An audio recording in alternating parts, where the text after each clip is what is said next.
I'm Jeremy Scahill coming to you from Dropsite News, dropsitenews.com. Thank you so much for joining us on our regular weekly live stream. I'm really honored that my friend and one of the great voices on Palestine, not just during this genocide, but for several decades, Ali Abunimah, the executive director of Electronic Intifada, is going to be joining me for a wide-ranging discussion on the state of the so-called ceasefire in Gaza. And as we're speaking, right now, Israel already is continuing its pattern of violating this supposed agreement that Donald Trump is touting as the most magnificent peace plan that has ever been unleashed on the Middle East. Israel has not upheld the terms of the agreement that it signed regarding aid that's going to be coming in. And you know, the term aid actually is not the appropriate word for what we're discussing here, because as you'll recall, when Israel blew up the original January ceasefire deal on March 2nd, it did so by imposing a full spectrum blockade on the Palestinians of Gaza, where no food, no medicine, no fuel, no supplies were permitted to enter the Gaza Strip, neither from the territory controlled by Israel nor through Palestine's international border on the Rafah crossing with Egypt.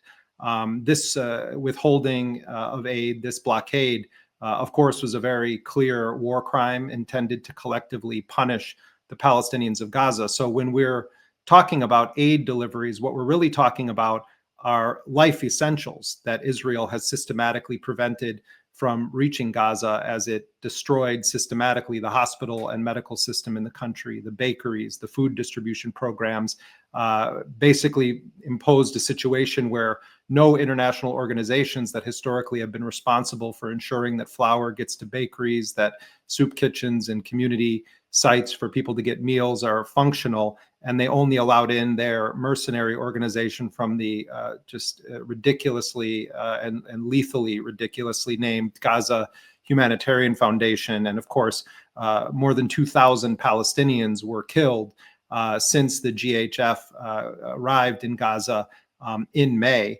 So Israel has been refusing even to allow in the bare minimum of life essential supplies, and they're making all kinds of false allegations that the Palestinian side, that Hamas is not upholding its part of the agreement.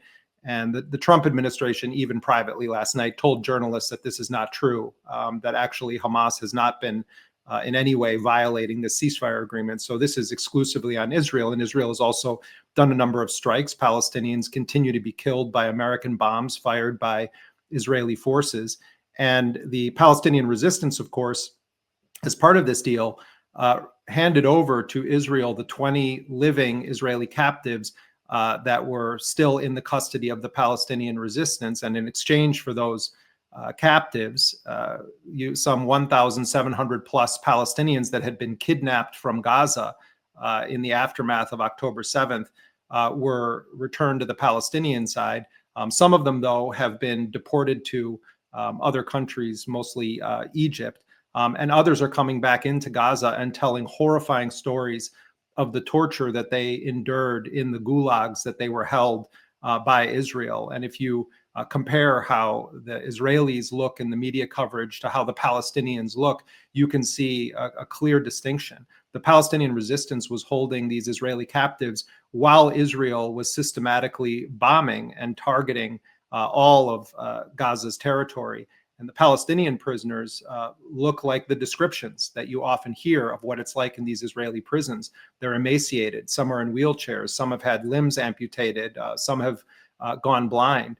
And this morning, I was looking at some unspeakably graphic images that have been released by the Palestinian Ministry of Health in Gaza of the bodies of Palestinians who have been returned to Gaza as part of the exchange deal. You know, this is something that isn't often spoken about in Western media. It almost goes unmentioned. But for decades, Israel has had a practice of holding Palestinian bodies. There are more than 700 Palestinian bodies being held hostage, even though they're dead, by Israel. Some of them for decades. There's one Palestinian political prisoner who died on hunger strike in 1980, and his body has been held for 45 years by Israel. And the formula in this so-called ceasefire agreement is that for each body of a deceased Israeli that is going to be returned to Israel, 15 Palestinian bodies are supposed to be returned to Palestine. And Donald Trump has made a big deal about saying of Hamas that only sick and twisted people hold dead bodies. There are believed to be roughly 28 bodies of deceased captives, some of them killed by Israeli bombing, held by the resistance. Last night, the Qassam brigades put out a statement saying that they have returned all of the bodies that they can retrieve without Israeli forces pulling back from areas where some of them are buried under the rubble, alongside certainly Palestinians that have been killed. There are international teams that are supposed to be coming in now to try to help retrieve some of those bodies, but that has formed the foundation of Israel's new line that Hamas is violating the agreement because they haven't handed over all of the deceased Israeli captives. Last night, a senior Trump administration official gave an on background briefing saying that Israel knew well that the Palestinian side had said that it would be impossible to retrieve all of these dead Israeli captives without massive equipment to remove rubble and without some international assistance. So it's just one example of how Israel twists the narrative in an effort to try to justify continuing to kill Palestinians, continuing to starve Palestinians. But I want to just emphasize this again. More than 700 Palestinian bodies are being held, many of them in freezers or refrigerators with just numbers, or they're buried in just numbered graves. So while there's all this media attention and immediate identification of the deceased Israeli captives, Palestinian families don't even know if their loved ones are among the dead because they've been delivered in bags. Many of them, according to Palestinian health officials, show signs of torture or some form of execution, bullet shots to the head. And some of the bodies of these Palestinian prisoners, and I just saw images this morning that were released by the Ministry of Health, their hands are still tied behind their backs. And the reason that the Ministry of Health released these photographs, and these are forensic photographs in some cases, they're showing the teeth or body parts or clothes that are still on these deceased Palestinians that were taken captive by Israel, is because they're trying to find a way to identify them. And they're asking that the Red Cross and others be able to do DNA testing against family members in Gaza. So this is just yet another way in which Palestinians are forced to suffer. And there's very little attention being paid to the condition that these Palestinian bodies are being returned to Gaza in, both the living captives who have been tortured in Israel's prisons and dungeons, but also the bodies that are being returned now to Gaza. There is so much to discuss. And as I said, I'm honored and want to bring on my friend and a great journalist and analyst who is the founder of one of the most important news outlets that has been covering Palestine for several decades. I'm talking about Ali Abunimah, the executive director of Electronic Intifada. Ali, thanks so much for taking the time to be with us. Thank you, Jeremy, and thank you for your generous words and for all your great work. And of course, we just had you a couple of weeks ago on the Electronic Intifada live stream, so we always benefit from your insight, and we're very grateful for the work you do. Thank you, Ali. I want to begin on this issue of Palestinian hostages, Palestinian captives, political prisoners. Pick up from where I left off and maybe explain to people what this is like for Palestinians as their loved ones are either freed from captivity or they go on a macabre quest to try to determine if the bodies that have been returned belong to their loved ones. I think the thing that has been really galling for me is seeing all the tweets from Western political leaders and politicians celebrating with ecstasy that all the so-called Israeli hostages are now home and how wonderful this is for their families, recalling that the last 20 Israelis released were all soldiers, prisoners of war, Some of them even said they wanted to join the army and go straight back to helping to impose apartheid and settler colonialism and genocide on the Palestinian people. Yet these have all been presented as, these lovely, innocent people. Now, I won't deny the joy of anyone being released from captivity or their family, but they have just completely ignored the 2,000 Palestinians who are released and the many thousands more who are still in Israeli detention. And if you look at Palestinian media and social media over the last few days, what you see are these scenes of Palestinians embracing their loved ones who've just been released, sometimes in horrific condition, and there's been no attention to that. They're looking emaciated. They're looking like they have been through hell, because they have. They've been describing the utter degradation and humiliation that they have experienced in Israeli detention, including in the days going right up to their release. As Al-Damir, the Palestinian prisoners' rights group, said, the released prisoners appeared exhausted and frail, confirming that during the 4 days preceding their release, they were subjected to various forms of abuse and ill treatment, including severe beatings, humiliation, prolonged shackling, and threats not to speak to any media outlet about the conditions of their imprisonment.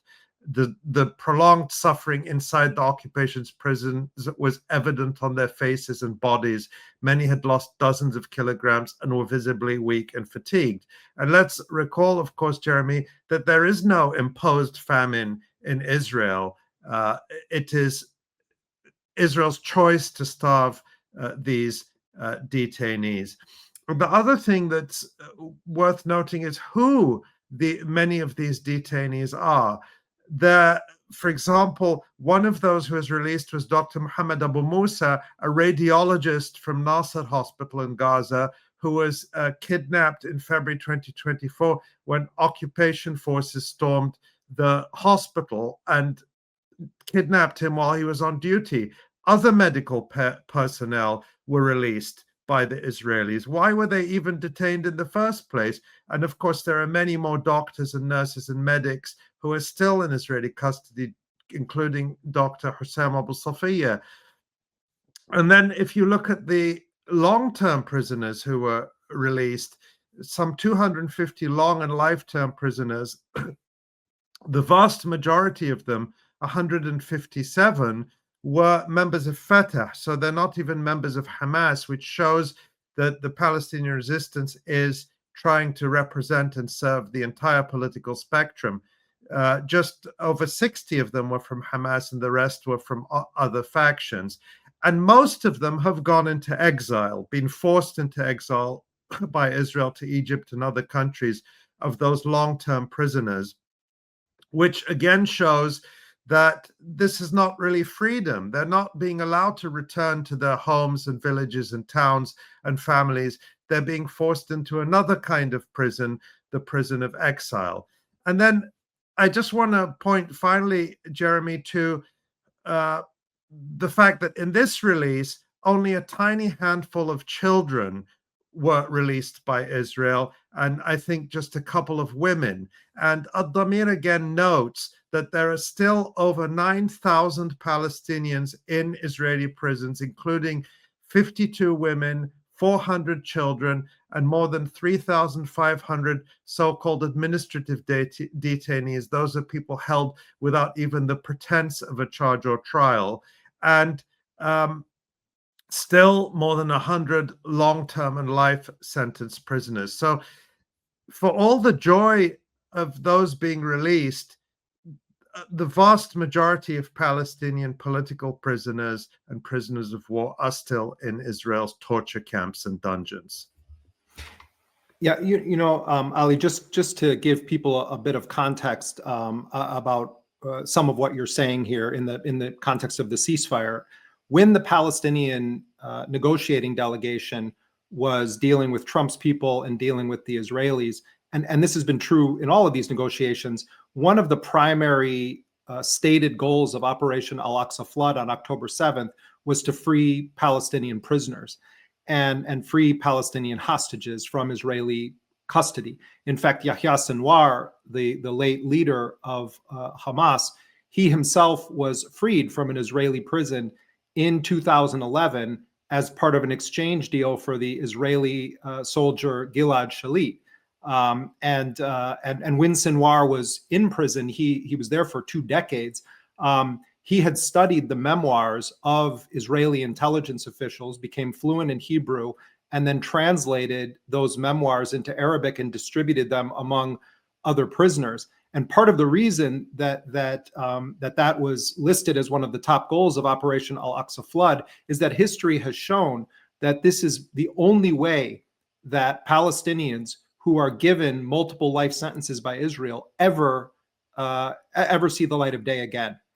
And the treatment of Palestinian prisoners has always been sadistic, torturous, grotesque, but it's gotten even worse since Itamar Ben-Gvir took over as the Minister of Interior Security. I mean, this is from the testimony we're reading and hearing of Palestinians that come out. The level of sadism, the intensity of the torture is increasing. And it started before October 7th. I mean, this is really crucial to point out. Of course, for decades, it's estimated that more than 750,000 Palestinians have been put through Israel's prisons since the occupation of the West Bank and Gaza in 1967. That number dates from before October 7th. It's considerably higher now.